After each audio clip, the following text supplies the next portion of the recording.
J'ai été enceinte 3 fois et j'ai 2 enfants.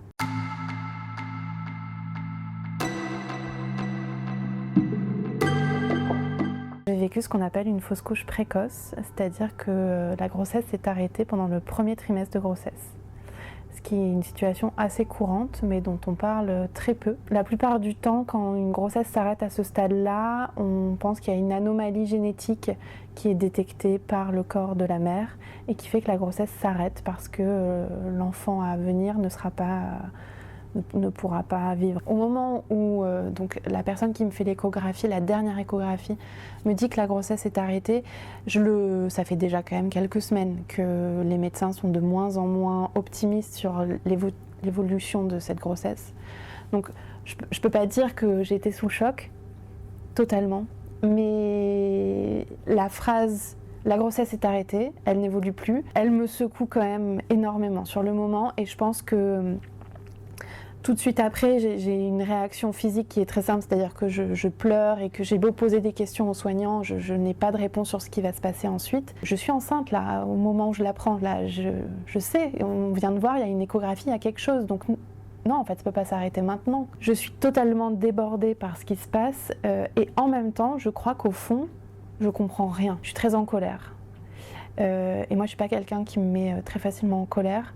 Et là, je me découvre vraiment, mais agacée de tout, avec des coups de colère que je ne connais pas. Avec mon mari, on avait fait le choix d'annoncer la grossesse avant donc cette date des 3 mois. Ensuite, annoncer que la grossesse s'arrête, ça c'est quelque chose que j'avais pas anticipé, mais en effet, moi, je me suis sentie assez coupable. Alors que j'y suis pour rien évidemment et que c'est plutôt moi qu'il faut consoler. Je pense qu'il y a une culpabilité aussi à se dire qu'on n'a pas réussi en fait à mener une grossesse à bien. Encore une fois, on n'y est pour rien et c'est vrai qu'on a tellement tendance à glorifier l'image de la mère que quand une femme qui arrive à tomber enceinte, c'est déjà quand même un sacré exploit en fait, ne mène pas une grossesse à terme. J'ai l'impression qu'il faut taire ça pour pas se dire qu'en fait c'est hyper difficile de mener une grossesse à terme. C'est pas si évident que ça. Sur Instagram, il y a quand même beaucoup de femmes et beaucoup de couples, donc de coparents aussi, qui prennent la parole sur le sujet. Et ça, de lire d'autres récits, de voir qu'en fait la fausse couche, certes, c'est un événement hyper triste, une épreuve, mais c'est aussi extrêmement courant. Et juste de savoir ça, en fait, ça déculpabilise beaucoup. Généralement, quand on est suivi pour une grossesse, les soignants nous demandent est-ce que vous avez accouché par voie basse, quels sont vos antécédents, en gros.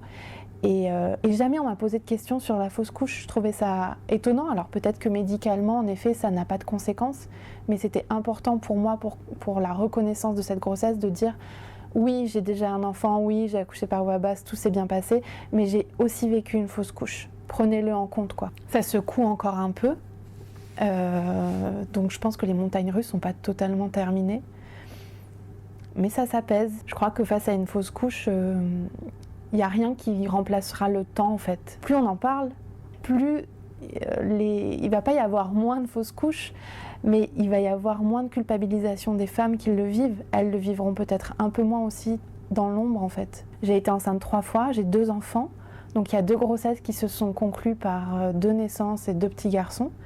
Et l'autre, la dernière, celle du milieu plutôt, la grossesse du milieu, elle ne s'est pas conclue par un enfant, mais il y a un livre qui est là, elle existe.